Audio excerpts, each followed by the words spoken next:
mais um Trade Talks, o podcast da Trade Marketing. Hoje com meu amigo, pesquisador, Ricieri, da IRG, Instituto IRG. Ricieri, como é que começou a sua vida como instituto de pesquisa? Sei que há uns 15 anos, pelo menos, você está nessa lida aí. Obrigado, Beto, pela oportunidade de estar aqui no seu programa hoje para falar desse assunto tão bacana que é o assunto de pesquisa. E você fez uma pergunta legal de como começou a empresa. A empresa começou no ano de 2008 e a ideia começou naquele momento em que você conhecia os políticos, os vereadores, os prefeitos e todos ficavam empolgados. Olha, vai chegar uma pesquisa aqui. Olha, estão coletando uma pesquisa aqui. E aquilo dava uma sensação assim, meu Deus, mas o que é isso?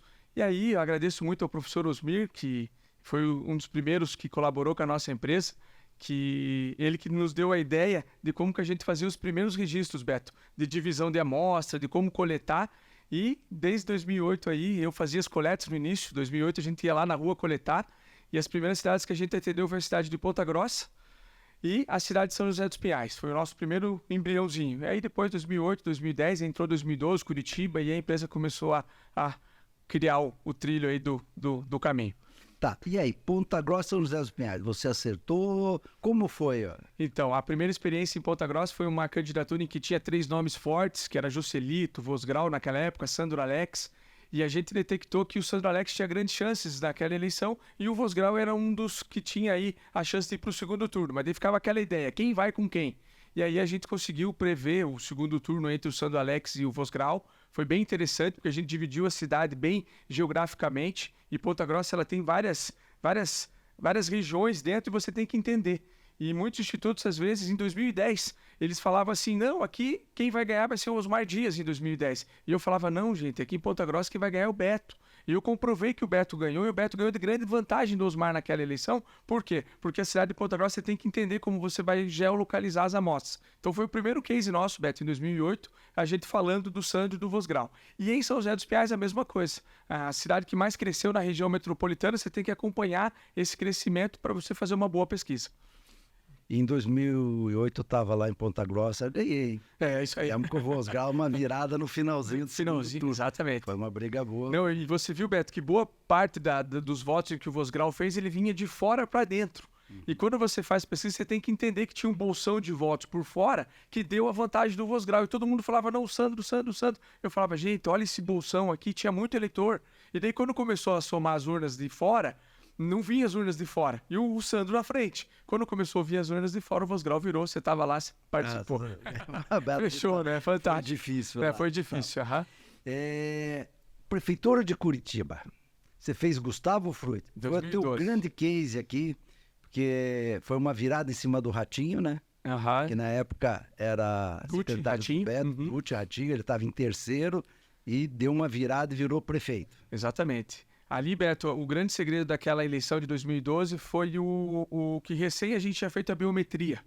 E quando a gente fez a biometria, o TSE liberou os dados. E eu vi que aqui em Curitiba o percentual de ensino superior batia mais de 30%. Em contrapartida, os outros institutos estavam coletando 22%, 20%, isso dá uma diferença de 10%. Então, quando você coletava 1.000 pessoas, 100 pessoas quase praticamente tinham que ter um ensino superior naquela oportunidade. E os votos do Fruit estavam ali.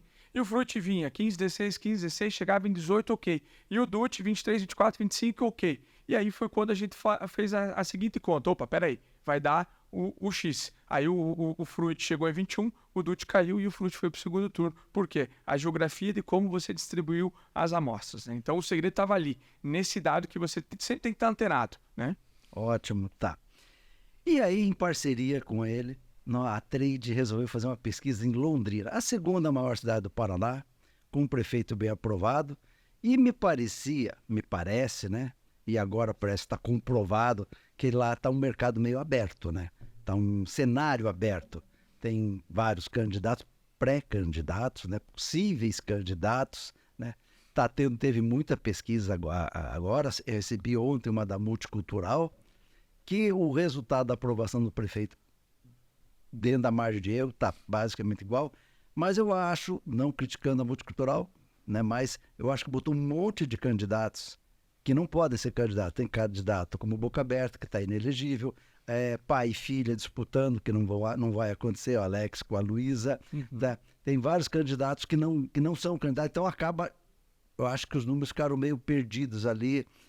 O cenário que eu vi, que eu tive acesso, me parece assim meio sem sentido. E sempre é bom cuidar, Beto, quando a gente cria os cenários, se o Beto está no mesmo partido que o Ricieri, a gente de repente não pode colocar o Beto e o Ricieri. Ah, mas ele pode trocar de partido a qualquer momento. Mas naquele momento que você está fazendo a pesquisa, que é um retrato, Beto, se você está no mesmo partido que o Ricieri, por que eu vou colocar Ricieri e Beto? Eu tenho que fazer um cenário com o Beto, depois eu vou fazer um cenário com o Ricieri. É uma metodologia, né? As pessoas às vezes falam que está certo, às vezes falam que está errado, mas a gente sempre segue essa lógica. Porque no momento que eu estou coletando, eu estou no mesmo partido que o Beto. Então eu faço um cenário com o Beto e um cenário com o Ricieri, né? Então, só para comentar aí o que você falou, que às vezes os nomes do mesmo partido no mesmo cenário, alguma coisa nesse sentido. Tá.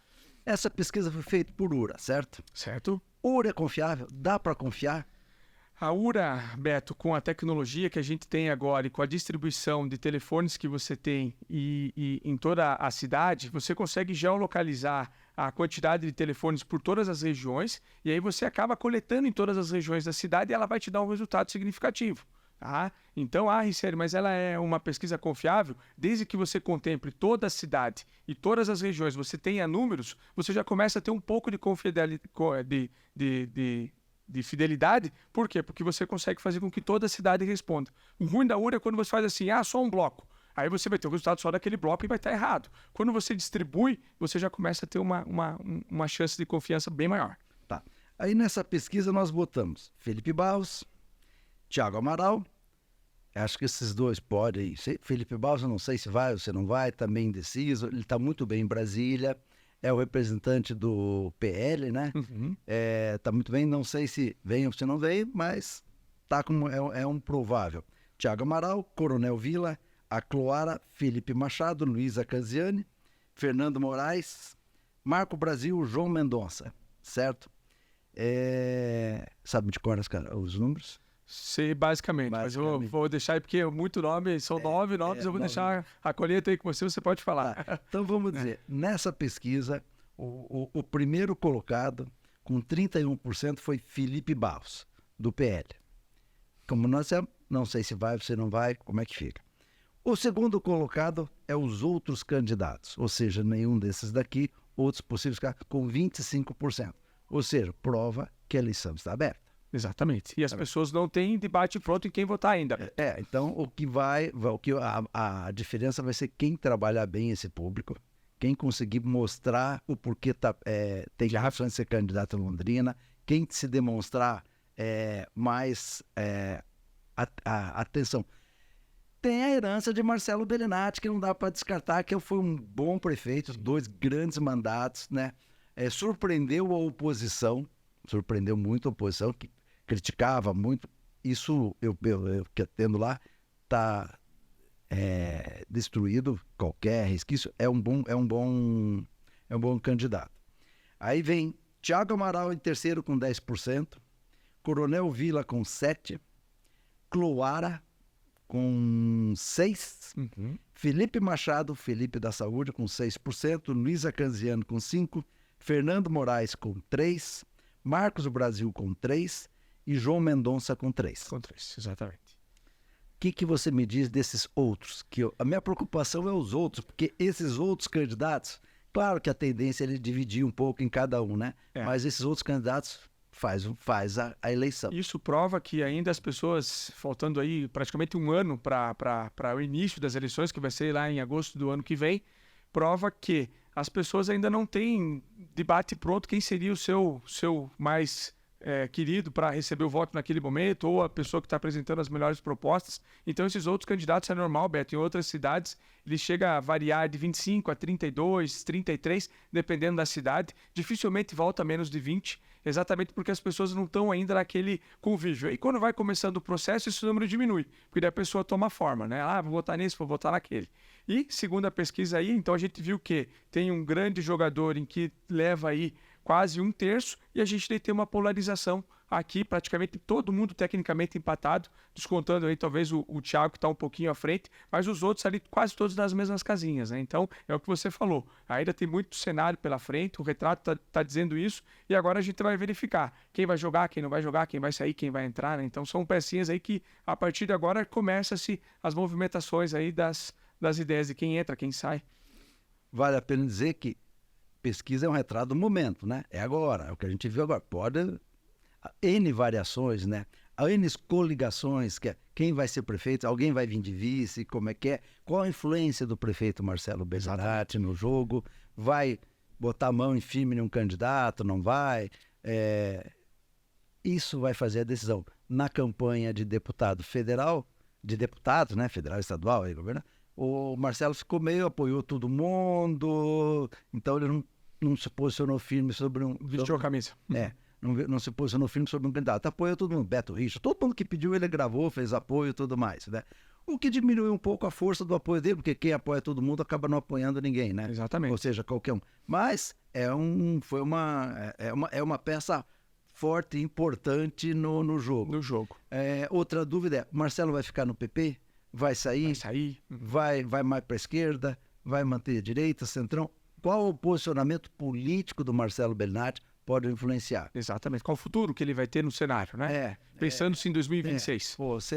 Eu não me lembro exatamente os resultados, mas foi muito majorativamente mais direita Londrina do que esquerda. Se ele for para a esquerda, esse apoio que ele tem vai continuar, não vai continuar? Daqui a pouco nós vamos mostrar os números dos resultados da avaliação do prefeito, né?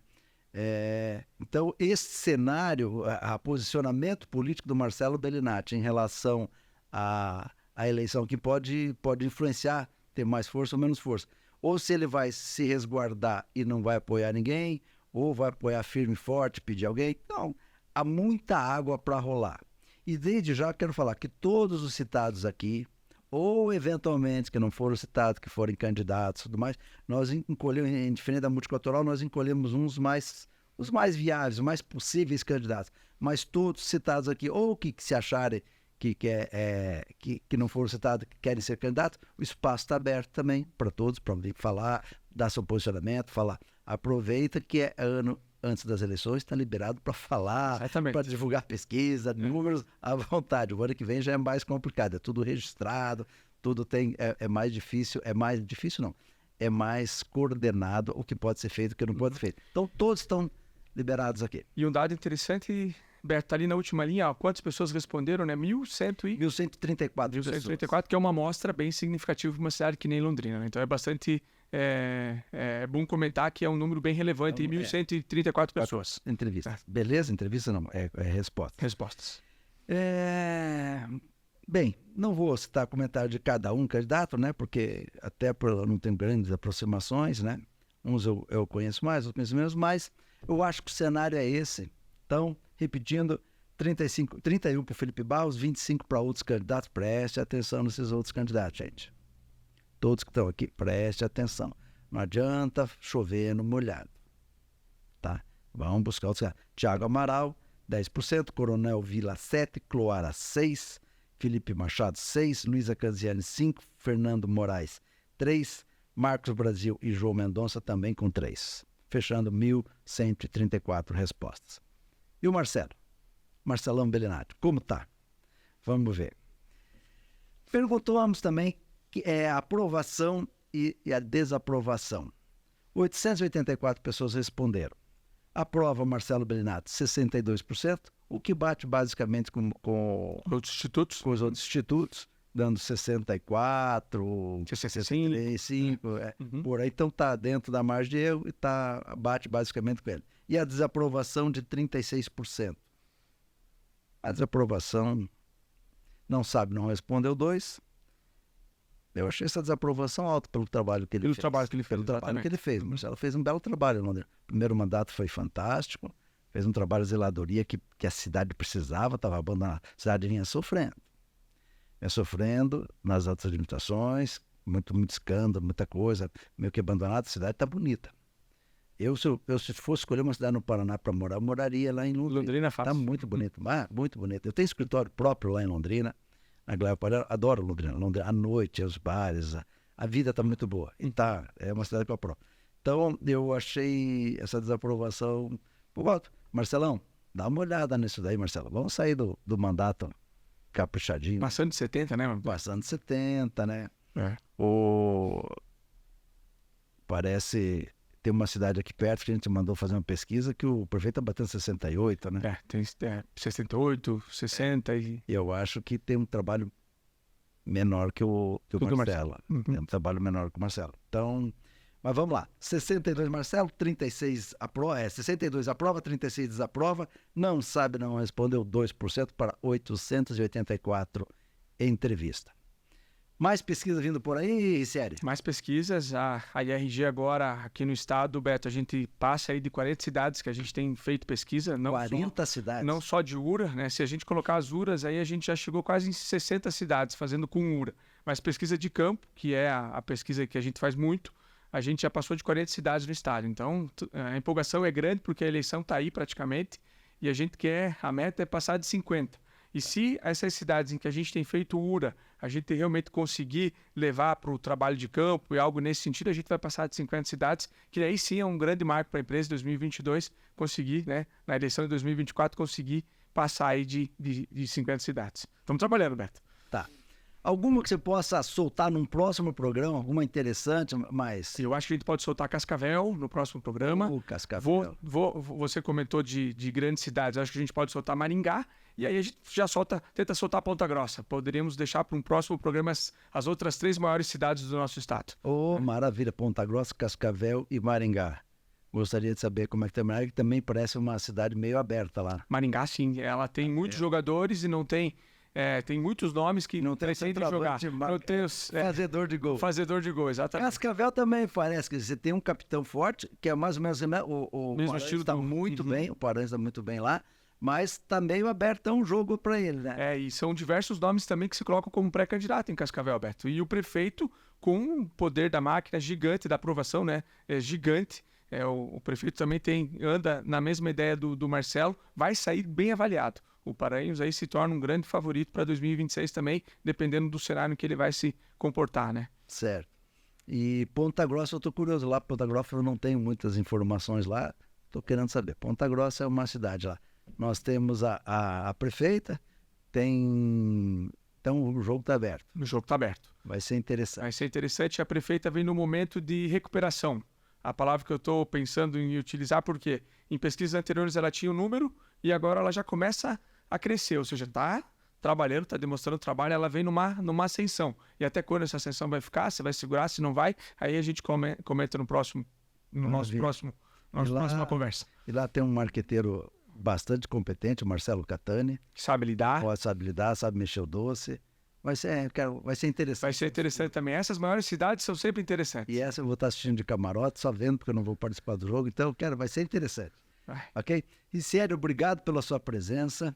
Deixo aqui as considerações, as finais para você falar um pouco, terminar falando da sua empresa.